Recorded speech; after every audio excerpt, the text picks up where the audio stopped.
Организаторы Олимпиады и Паралимпиады 2020 года в Токио назвали имена официальных талисманов будущих игр. Их нарекли Мариатова и Сомейти. Имена выбрали японские школьники. Подробности далее.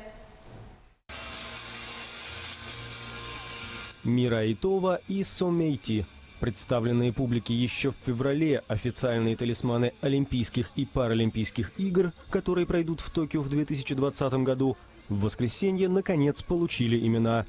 Сине-белый символ Олимпиады Мираитова был наречен в честь двух японских иероглифов, обозначающих слова «будущее» и «вечность». Имя его красно-белого партнера в плаще взято из названия одного из сортов сакуры – Сомейосино. По словам представителей оргкомитета игр, оно также созвучно английскому выражению «so mighty» – «такой могучий».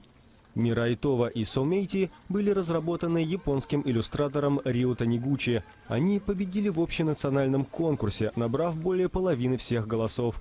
Причем выбирать талисманы доверили исключительно школьникам страны.